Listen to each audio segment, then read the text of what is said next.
बच्चों इस गुणधर्म को देखिए, सदिश गुणन का योगफल का वितरण नियम से अपन जानते हैं कि देखिए, यदि एक वेक्टर है ए, एक वेक्टर है बी और एक तीसरा वेक्टर है सी वेक्टर, और इनको अपन A vector cross B vector plus C vector करते हैं तो हमें A vector cross B vector plus A vector cross C vector प्राप्त होता है। और दूसरा नियम क्या है, यदि कोई अदिश राशि जिसको अपन लेते हैं लैम्डा, और उस लैम्डा से ए क्रॉस बी करते हैं, अर्थात यहाँ पे क्रॉस प्रोडक्ट करते हैं, तो लैम्डा को ए के साथ रख के या फिर अपन ए के साथ रख के क्रॉस प्रोडक्ट करते हैं, या लैम्डा को बी के साथ रख के भी क्रॉस प्रोडक्ट करेंगे तो भी यही मान प्राप्त होगा। और इसमें क्या है, ये योगफल का वितरण नियम है, अर्थात ए को क्रॉस प्रोडक्ट करना है बी के साथ में, प्लस फिर हमें ए का क्रॉस प्रोडक्ट करना है सी के साथ में। और बच्चों इसको अपन जब प्रश्नावली 10.4 करेंगे तो वहां क्वेश्चन नंबर 7 में इसको अपन प्रूव करेंगे कि ये इसके बराबर होता है। ठीक है बच्चों, अब देखते हैं कि ए क्रॉस बी हम कैसे निकालेंगे, उसके बारे में अध्ययन करते हैं। देखिए, और बच्चों ए क्रॉस बी हमें निकालना है, हमारे पास में है, मान लेते हैं ये कोई वेक्टर है ए वेक्टर, और इसी प्रकार ये हमारे पास में कोई वेक्टर है बी वेक्टर, अर्थात ये है थीटा, ए से बी की तरफ है। अब हमें ए क्रॉस बी निकालना है, अर्थात इस तल से एक ए वेक्टर का तल और बी वेक्टर के तल से लंबवत तल चाहिए, अर्थात उस लंबवत तल चाहिए तो ये वाला तल चाहिए, और उसके लिए हमें करना पड़ेगा ए वेक्टर क्रॉस बी वेक्टर, ये हमें लंबवत तल मिल जाएगा, इन दोनों तल से लंबवत तल मिल जाएगा। अब देखिए, अब ए वेक्टर जिसको अपन घटक के रूप में लिखेंगे तो यहां पे दिया हुआ है a1 i cap plus a2 j cap plus a3 k cap, ये घटक के रूप में दिया हुआ है। इसी प्रकार b वेक्टर को अपन मान लेते हैं b1 i cap plus b2 j cap plus b3 k cap. अब देखिएगा, हमें A vector cross B vector लेना है, अर्थात इसके लंबवत, इसके ए वेक्टर और बी वेक्टर के तल से लंबवत सदिश चाहिए, अर्थात ए वेक्टर क्रॉस बी वेक्टर। तो यहां पे भी अपन क्रॉस प्रोडक्ट कर देते हैं, a1 i cap plus a2 j cap plus a3 k cap, ये हमने ए वेक्टर लिख दिया क्रॉस। अब हमें बी वेक्टर लिखना है, और बी वेक्टर के घटक के रूप में लिख देंगे b1 i cap plus b2 j cap, और इसी प्रकार से प्लस b3 k कैप। अब अपन इसको क्रॉस प्रोडक्ट करते हैं तो देखिएगा, इसको इन तीनों के साथ में, इसके साथ भी, इसके साथ भी, इसके साथ भी मल्टीप्लाई करते हैं तो देखिएगा कैसे करते हैं,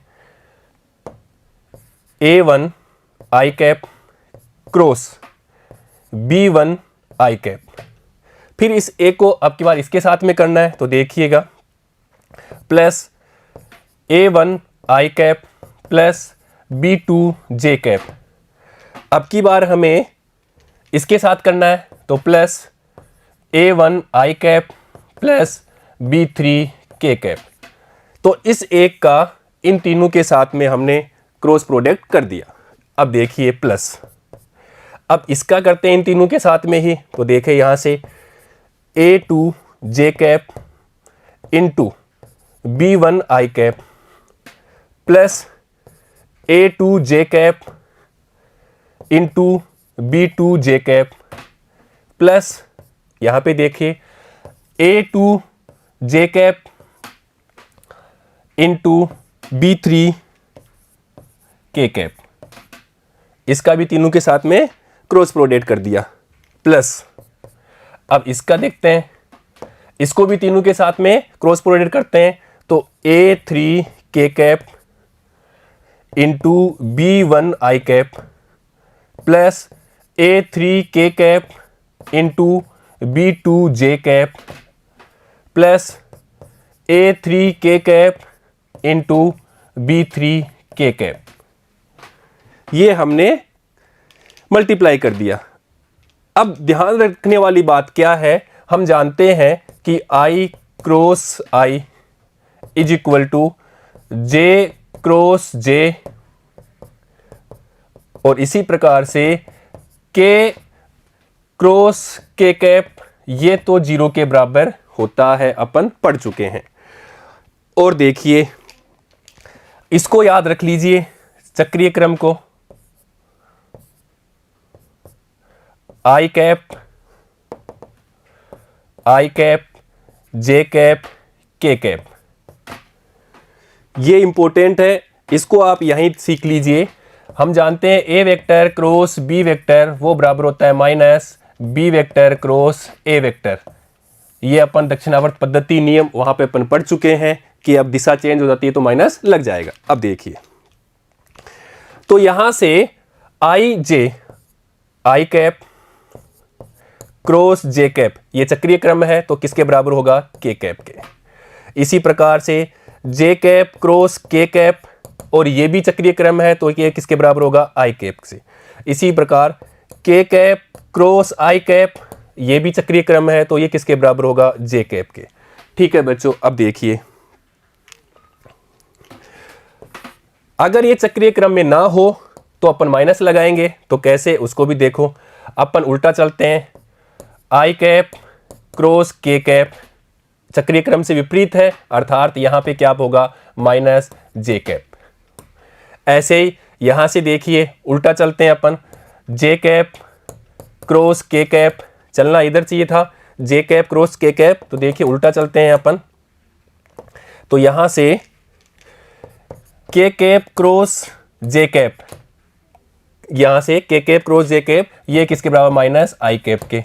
और देखिए यहां से भी उल्टा चलते हैं इधर से इधर, तो ये J cap cross I cap, तो ये किसके बराबर होगा, J cap cross I cap is equal to minus K cap. तो बच्चों अपन लिख सकते हैं I cap into J cap is equal to minus J cap into I cap, वहां से लिख दिया हमने। इसी प्रकार से देखिए जे कैप इंटू के cap is equal to minus K cap into J cap, और इसी प्रकार से k cap into I cap is equal to minus i cap into के कैप। ये सारी चीजें अपन पढ़ चुके हैं और अपन जानते हैं। तो यहां पे एक ही चीज इंपॉर्टेंट है, ये हमें चक्रीय क्रम आना चाहिए। अगर इस क्रम में है, वामावर्त क्रम में है, तो हमारे पास में आई क्रॉस जे इस क्रम में होगा तो के कैप आएगा, अगर उल्टा है तो माइनस आएगा। और ये क्यों आता है, ये अपन वहां दक्षिणावर्त पद्धति नियम को पढ़ चुके हैं। दिशा क्या हो जाएगी, ए से बी है या बी से ए है तो दिशा विपरीत हो जाती है। अब देखिए, अब अपन यहां पे इस चीज को सोल्व करते हैं। अब उस चीज को अपन यहां पे सोल्व करते हैं, तो देखिएगा यहां से स्टार्ट करते हैं। A1 B1 I cross I लिख देते हैं is equal to A1 B1 I cap cross I cap plus A1 B2 plus A1 B2, यहां पे देखो I और J तो यहां लिखेंगे I cap cross J cap. इसी प्रकार से प्लस A1 B3, यहां I के हो जाएगा तो यहां लिखेंगे A1 B3 I cap cross K cap plus, अब दूसरी लाइन को देखते हैं। यहां से देखो A2 B1 तो यहां लिखेंगे A2 B1, और यहां पे देखिए बच्चों J cap cross I cap plus, यहां पे देखो A2 B2 J cap cross J cap plus, इसी प्रकार से यहां पे देखिएगा A2 B3 तो यहां लिखेंगे A2 B3 और यहां हो जाएगा J cap cross K cap plus, इसी प्रकार तीसरी लाइन से यहां से तो यहां पे देखिए A3 B1 K cap cross I cap plus, यहां पे देखिए A3 B2 K cap cross J cap plus, यहां पे देखो A3 B3 K cap cross K cap. अब देखो I cross I, J cross J और K क्रॉस K, इसका मान तो 0 के बराबर होता है, अर्थात I cross I J cross J और के क्रॉस के, यहाँ तो 0 लिख देंगे। और देखिए तो अगली स्टेप में लिखते हैं, यहाँ पे लिख देंगे अपन 0 प्लस ये है अपने पास में A1B2 I क्रॉस जे, तो यहाँ पे देखिएगा I cross J, I cross J अर्थात चक्रीय क्रम में है तो K लिखेंगे, तो यहाँ पे लिख देंगे K कैप प्लस A1B3, यहाँ पे देखो I क्रॉस K, तो बच्चों यहाँ देखना I क्रॉस K ये जा रहा है विपरीत जा रहा है अर्थात माइनस जे, तो यहाँ लिखेंगे माइनस जे कैप प्लस अब इसमें देखो A2B1 जे क्रॉस I, अब यहां पे देखो जे क्रॉस I अर्थात ये भी जे क्रॉस I या विपरीत है तो माइनस के लिखेंगे, तो यहां पे लिखेंगे minus K cap, J cross I minus K cap plus यहां पे देखो ये 0 हो जाएगा, पता ही है जे क्रॉस जे 0 प्लस यहां पे देखिए A2B3 ये तो ऐसे के लिखेंगे A2B3 जे क्रॉस के, अब यहां पे देखो जे क्रॉस के, यहां पे जे क्रॉस के तो अर्थात माइनस आई कैप आएगा, विपरीत जा रहा है जे क्रॉस के, अच्छा इसी क्रम में है तो ये आई कैप आएगा जे क्रॉस के, तो आप देखिएगा बच्चों यहां पे लिखेंगे आई कैप प्लस अब तीसरी लाइन को लेते हैं, तो यहां पे देखो A3B1 K क्रॉस I, अब देखो K cross I, K cross I इसी क्रम में है K के बाद I, तो यहां पे लिखेंगे J कैप, तो यहां लिखेंगे J कैप प्लस तीसरी लाइन में यहां पे देखो A3B2 K cross J, K cross J K के बाद में विपरीत जा रहा है तो यहां पे माइनस आई कैप लिखेंगे, माइनस आई कैप। और देखो तीसरा लाइन अपने पास में है ये 0 हो जाएगा तो इसको लिखेंगे 0। अब देखिएगा इज इक्वल टू, यहां से इसको लिख लेते हैं A1B2 K कैप, ये माइनस ले लेते हैं माइनस A1B3 J कैप, यहां पे देखो प्लस A2B1, अरे ये माइनस का हो जाएगा तो अपन इसको यहां लिख देते हैं माइनस, माइनस है तो ये माइनस यहां लगा दिया और ये K कैप, इसी प्रकार ये 0 और यहां पे प्लस A2B3 I कैप, यहां पे प्लस A3B1 J कैप और यहां पे माइनस हो जाएगा A3B2 I कैप।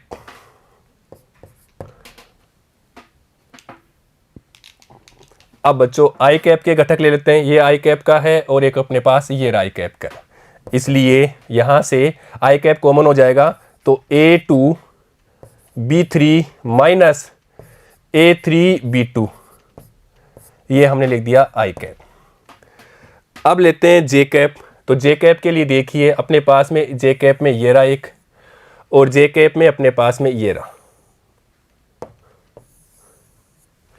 यहां माइनस है तो माइनस ले लेते हैं minus J cap, minus common ले लिया तो ये तो लिखा जाएगा A1B3, यहां से हमने माइनस कॉमन ले लिया तो ये प्लस का था तो ये भी माइनस लिख देंगे और यहां पे A3B1 प्लस अब देखेंगे बचे हुए के कैप के, एक ये बचा हुआ है और एक अपने पास में के कैप का ये बचा हुआ है, अर्थात यहां से के कैप कॉमन लेंगे तो A1B2 माइनस A2B1 के कैप, ये अपने पास में प्राप्त हो गया A vector cross B vector, अर्थात दो वेक्टर थे, एक था A वेक्टर और एक था B वेक्टर, उनका हमने क्रॉस प्रोडक्ट किया अर्थात A वेक्टर और B वेक्टर के तल के लंबवत ये हमारे पास एक सदिश प्राप्त हो गया जिसको बोलते हैं A vector cross B vector.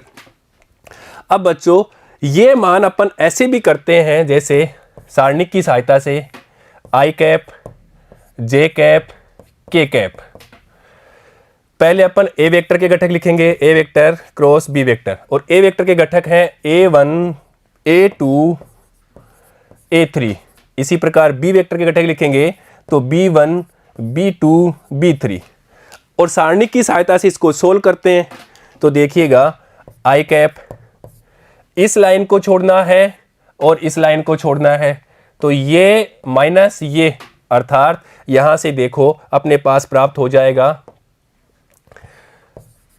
A2B3 minus यहां से मल्टीप्लाई करना है अर्थात A3B2।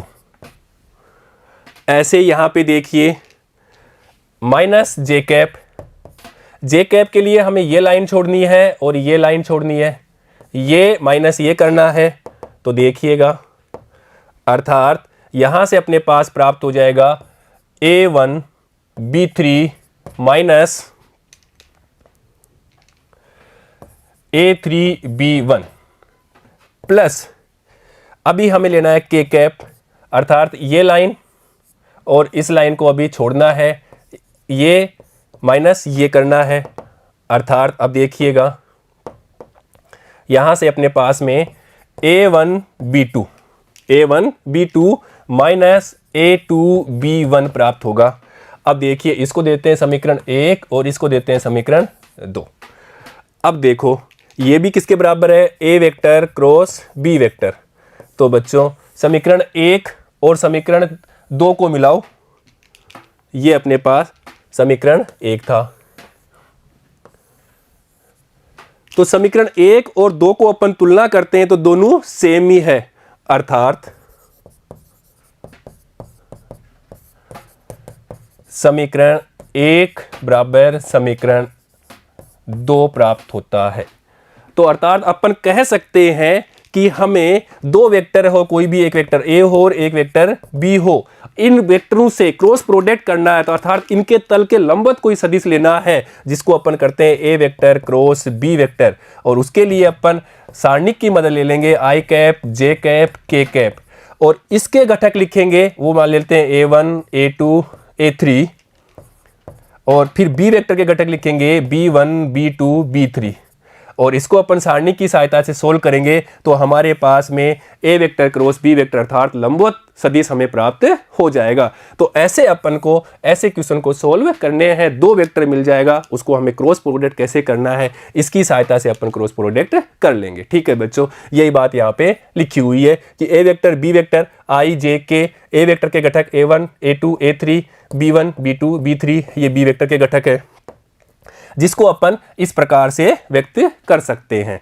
ठीक है बच्चों, अब इसको सोल्व करना हमें आता है और ये चीज अपन प्रूफ कर चुके हैं, वही चीज यहाँ पे लिखी हुई है, आप नोट कर सकते हैं। ठीक है बच्चों, अब देखिएगा, तो ये इसका मान और इसका मान बराबर ही आता है, इसके बराबर ही सारणिक से भी सोल्व करते हैं तो यही मान आता है, और वैसे भी अपन A vector cross B vector multiply करते हैं तो भी यही मान आता है और ये यही मान आता है। तो अपन क्वेश्चन को जब भी सोल्व करेंगे तो हमें सारणिक की सहायता से सोल्व करना है,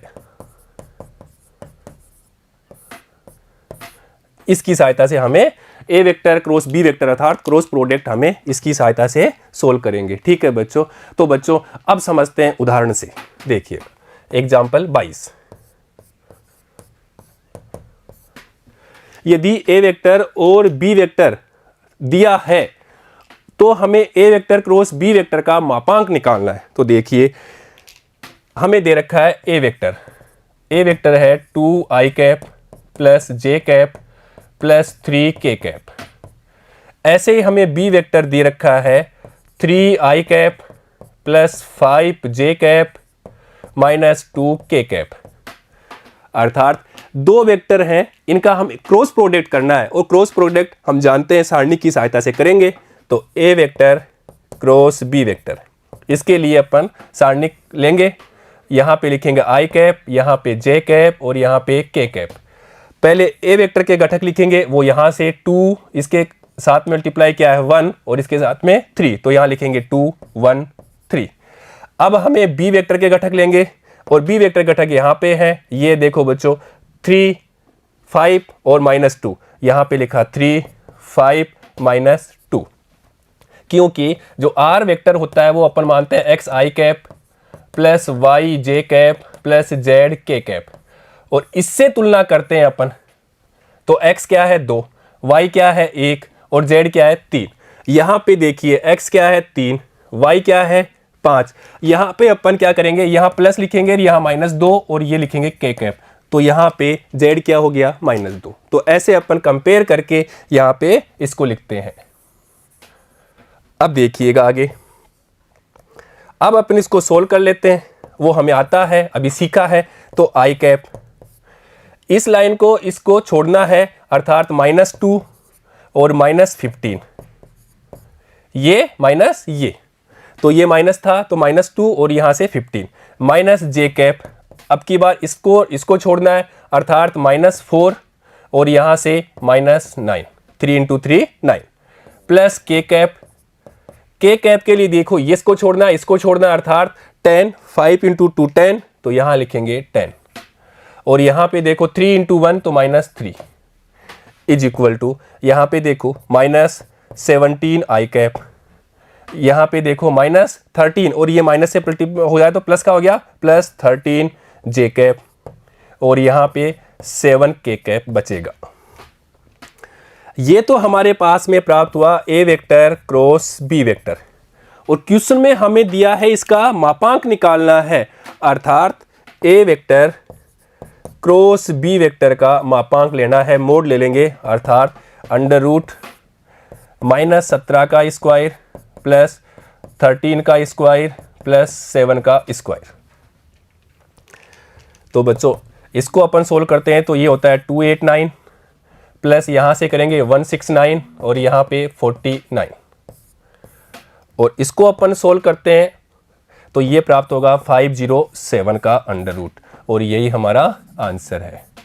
तो इस प्रकार अपन क्वेश्चन को सोल्व कर लेते हैं। हमें आना चाहिए क्रॉस प्रोडक्ट, और क्रॉस प्रोडक्ट कैसे करना है वो हमने सीख लिया है, इसको अच्छी तरह से अपन फॉलो कर लेते हैं। ठीक है बच्चों, नेक्स्ट देखते हैं उदाहरण 23।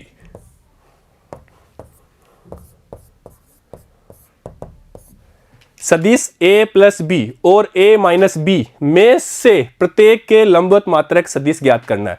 बच्चों एक वेक्टर दिया हुआ है, पहले a वेक्टर और एक दिया हुआ है b वेक्टर, पर हमें a + b a वेक्टर लेना है, a vector plus b vector मान लेते हैं, ये कोई वेक्टर प्राप्त होता है, c वेक्टर कुछ भी मान लेते हैं, और इसी प्रकार फिर हमें लेना है a vector minus b vector, ये मान लेते हैं कोई d वेक्टर प्राप्त होता है। तो अर्थात एक वेक्टर प्राप्त हो गया, ये c वेक्टर कौन सा है, ये वाला प्लस वाला, और एक वेक्टर है हमारे पास, मान लेते हैं a - b, ये है तो d वेक्टर, ये c वेक्टर हो गया और ये मान लेते हैं d वेक्टर हो गया। अब बोल रहा है इन दोनों के लंबवत, अर्थात यहां से इसके लंबवत, और लंबवत लेने के लिए हमें क्या चाहिए, ये एक वेक्टर था a वेक्टर और एक b वेक्टर इस तल पे, इस तल से इसके लंबवत लेना है, एक वेक्टर c है एक d है, तो एक वेक्टर c है एक d है, इसके लंबवत कौन सा लेना है, ये लेना है। और उसके लिए अपन जानते हैं लंबवत वेक्टर के लिए अपन करते हैं c vector cross d vector, तो हमारे पास में इसके तल के लंबवत हमें सदिश प्राप्त हो जाएगा, और यही हमें पूछा है कि इसके तल के लंबवत सदिश निकालना है। तो पहले तो हमें a + b निकालना है और फिर उसके बाद में a - b निकालना है। तो देखो a vector plus b vector is equal to, a vector है अपने पास में i cap plus j cap plus k cap, plus b vector है अपने पास में i कैप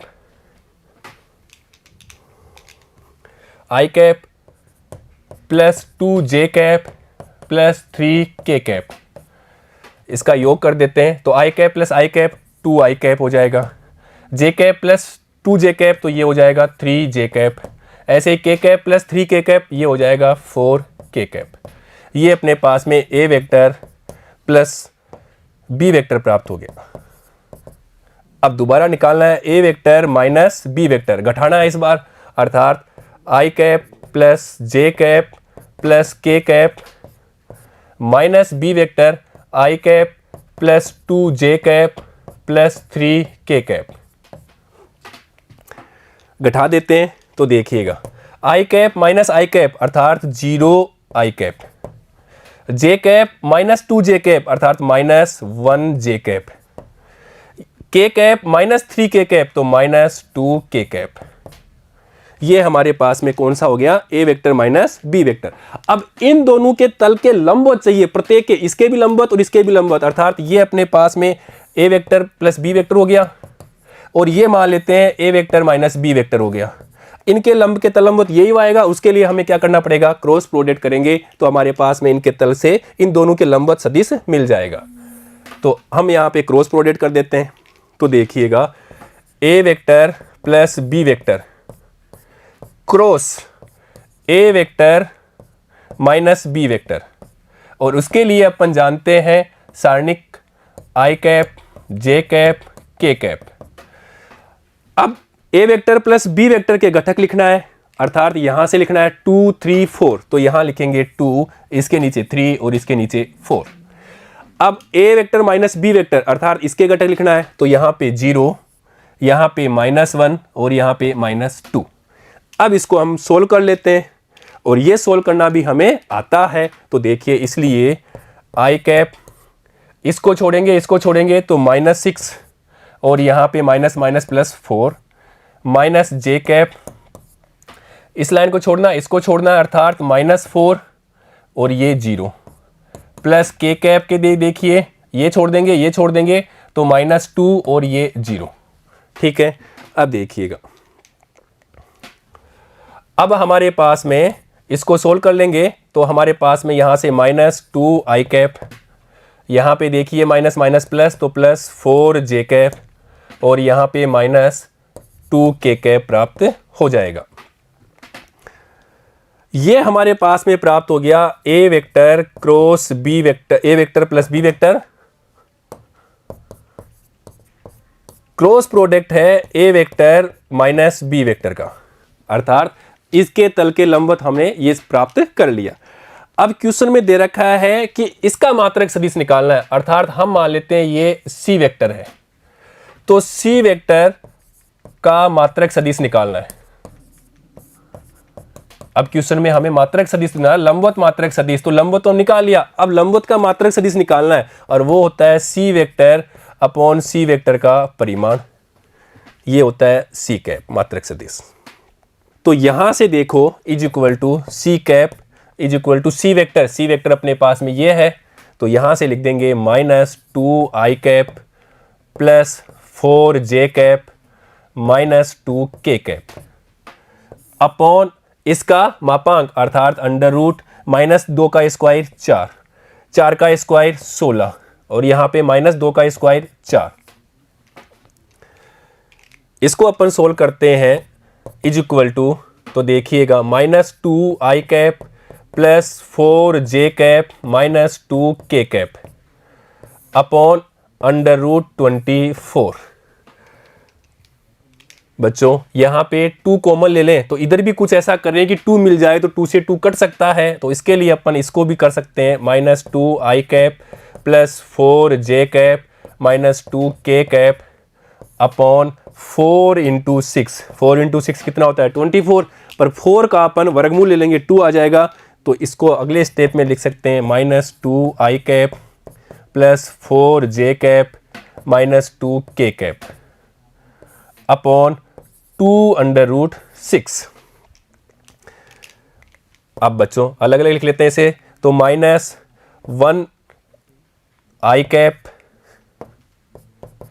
अपॉन √6, इसी प्रकार से प्लस यहां से 2 जे कैप अपॉन √6, यहां से देखो -1 के कैप अपॉन √6। ये अपने पास में मात्रक सदिश हो गया, अर्थात इसके घटक कौन से हो गए, घटक तो हो गए अपने पास में -1/√6, 2/√6 और -1/√6। पर हमें तो ओनली पूछा है कि ए वेक्टर प्लस बी वेक्टर और ए वेक्टर माइनस बी वेक्टर इन दोनों से लंबवत सदिश, पहले लंबवत सदिश लिया, अर्थात हमने निकाला ए वेक्टर प्लस बी वेक्टर लिया, फिर हमने ए वेक्टर माइनस बी वेक्टर लिया और इन दोनों के लंबवत लिया, तो उसे हमने क्रॉस प्रोडक्ट किया, तो क्या प्राप्त हो जाएगा लंबवत, और वो लंबवत को अपन मान लेते हैं सी वेक्टर, और इसका हमें क्या निकालना है, मात्रक सदिश निकालना है, वो है सी कैप, और वो क्या होता है C vector upon C vector का परिमाण। तो पहले हमने क्रॉस प्रोडक्ट किया, क्रॉस प्रोडक्ट से हमें लंबवत सदिश प्राप्त हो गया, किसके, इन दोनों के, उसके बाद में हमने उसका मात्रक सदिश निकाला, तो ये अपने पास में आंसर आ गया। ठीक है बच्चों, तो ऐसे अपन क्वेश्चन को सोल्व कर लेते हैं। देखते हैं उदाहरण 24। एक त्रिभुज का क्षेत्रफल ज्ञात कीजिए जिसके शीर्ष हमें दिए हुए हैं।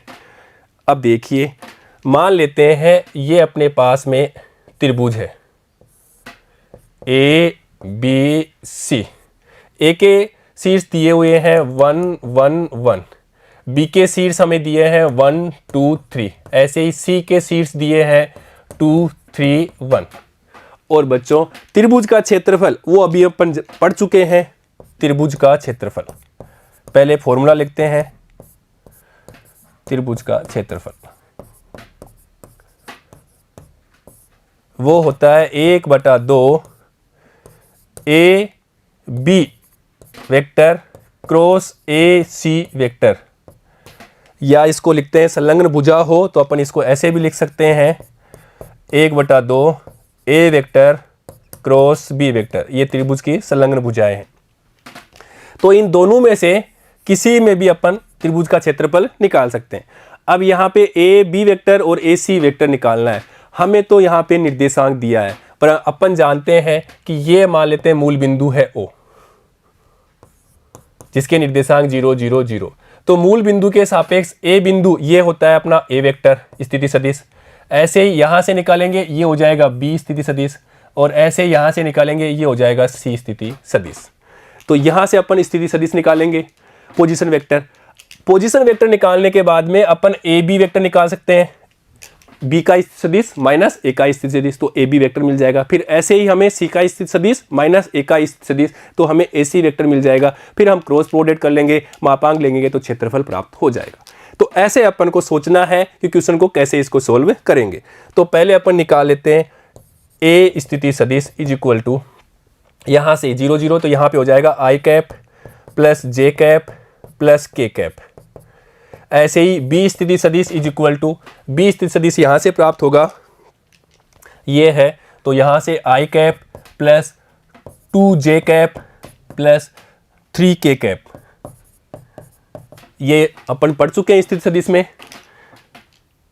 ऐसे ही सी स्थिति सदिश इज इक्वल टू, यहाँ से 2 आई कैप प्लस 3 जे cap plus k cap.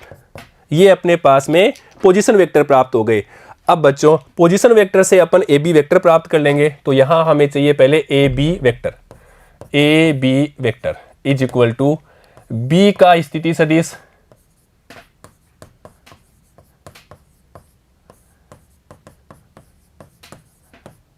Minus ए का स्थिति सदिश।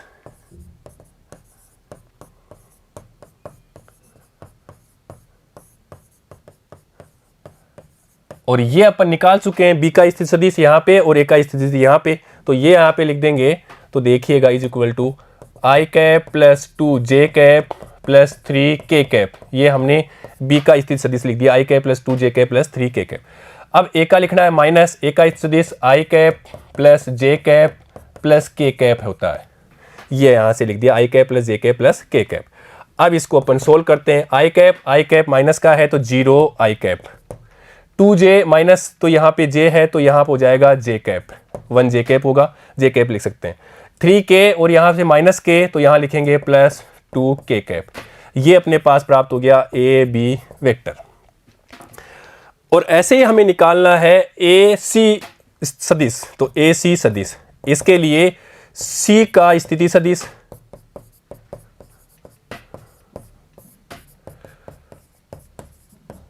माइनस ए का स्थिति सदिश,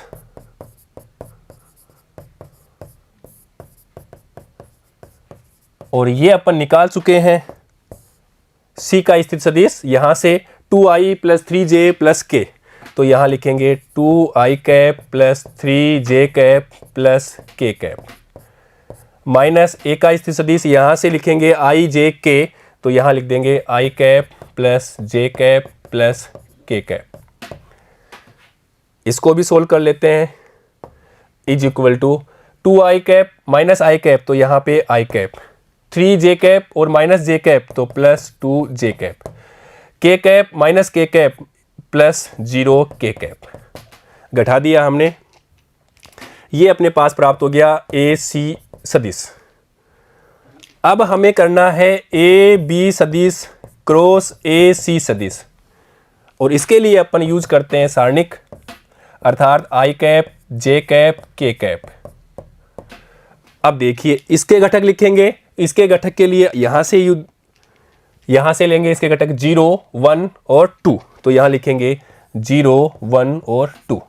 फिर AC यहां पे सदिश है, इसके घटक यहां से लिखेंगे 1 2 0 1 2 0, और इसको सोल्व करना हमें आता है, इसलिए आई कैप इसको छोड़ना है तो 0 -4 माइनस जे कैप के लिए इसको छोड़ेंगे तो 0 -2 प्लस के कैप के लिए देखिएगा यहां से ये छोड़ेंगे तो 0 -1 is equal to -4 i cap, यहां से माइनस माइनस प्लस हो जाए तो +2 जे कैप, और यहां पे माइनस के कैप। ये अपने पास प्राप्त हो गया a b vector cross b c vector, a b सदिश क्रॉस ए सी सदिश। फॉर्मूले में क्षेत्रफल का जो फॉर्मूला है वो अपन लिख चुके हैं, वो है हमारे पास में 1/2 मापांक लेना है ए बी सदिश क्रॉस ए सी सदिश, अर्थात इसका मापांक ले लेंगे तो देखिएगा ये 1/2 तो ऐसे कैसे, और इसका मापांक लेंगे तो √-4 का स्क्वायर करेंगे तो 16, यहाँ पे +4 और यहाँ पे -1 का करेंगे तो +1, तो देखो 20 ये हो गया 21 √21/2, और यही हमारा आंसर है, और हमारा क्षेत्रफल त्रिभुज का क्षेत्रफल हमें प्राप्त हो गया। तो ऐसे अपन सदिश की सहायता से, अर्थात दो सदिशों का क्रॉस प्रोडक्ट, उसकी सहायता से अब त्रिभुज का क्षेत्रफल निकाल सकते हैं। पहले उसके निर्देशांक दिए हुए थे, उसके कोऑर्डिनेट दिए हुए थे, कोऑर्डिनेट से हमने स्थिति सदिश निकाला, स्थिति सदिश से हमने वेक्टर निकाला, और फिर फॉर्मूले में रख करके हमने क्षेत्रफल निकाल लिया। ठीक है बच्चों, नेक्स्ट देखते हैं उदाहरण 25। ये भी ऐसे ही है, इस बार हमें समानांतर चतुर्भुज का क्षेत्रफल निकालना है। पहले हमने त्रिभुज का निकाला था, अब की बार हमें समानांतर चतुर्भुज का क्षेत्रफल, और वो अपन जानते हैं समानांतर चतुर्भुज का क्षेत्रफल।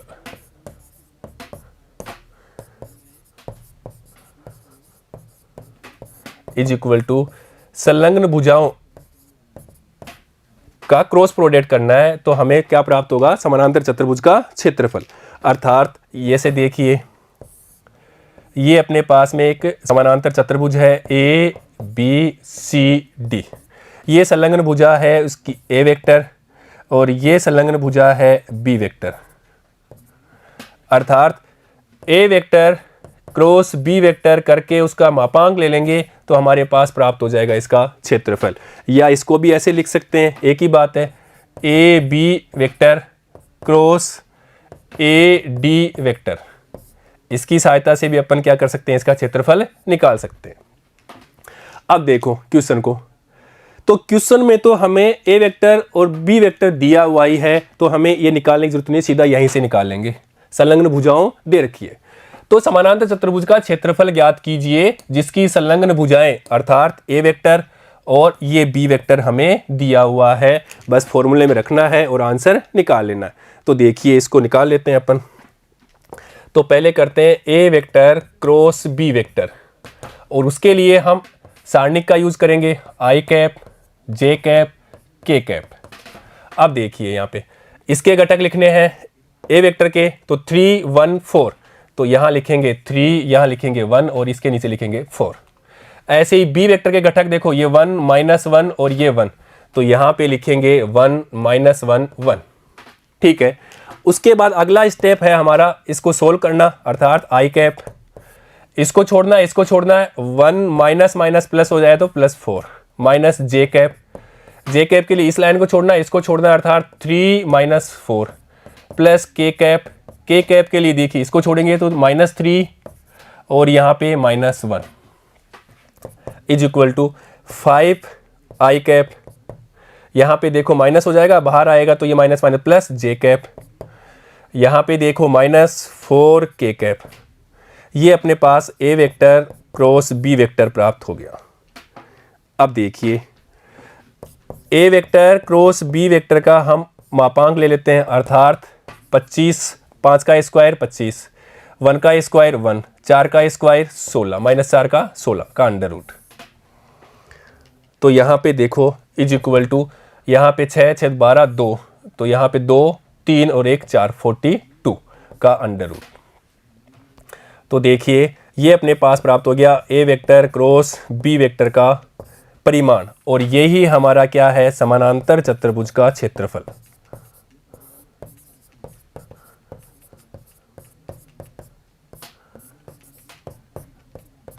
क्षेत्रफल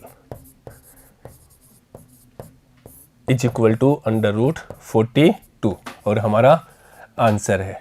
तो बच्चों इंपॉर्टेंट चीज थी ये, हमें आगे तक काम आने वाला है कि हमें दो वेक्टर है उनका हमें क्रॉस प्रोडक्ट करना है, तो सारणी की सहायता से उसके घटक लिखेंगे आई जे के, पहले वेक्टर के घटक फिर दूसरे वेक्टर के घटक, और फिर अपन उसको सोल्व कर लेंगे तो हमारे पास में ए वेक्टर क्रॉस बी वेक्टर अर्थात क्रॉस प्रोडक्ट प्राप्त हो जाएगा। तो बच्चों आज हमने इस सेशन में दो सदिशों के सदिश गुणन के गुणधर्म के बारे में अध्ययन किया है, और साथ ही उसके कुछ उदाहरण लेकर के हमने अच्छी तरह से क्रॉस प्रोडक्ट को समझ लिया है। ठीक है बच्चों, धन्यवाद।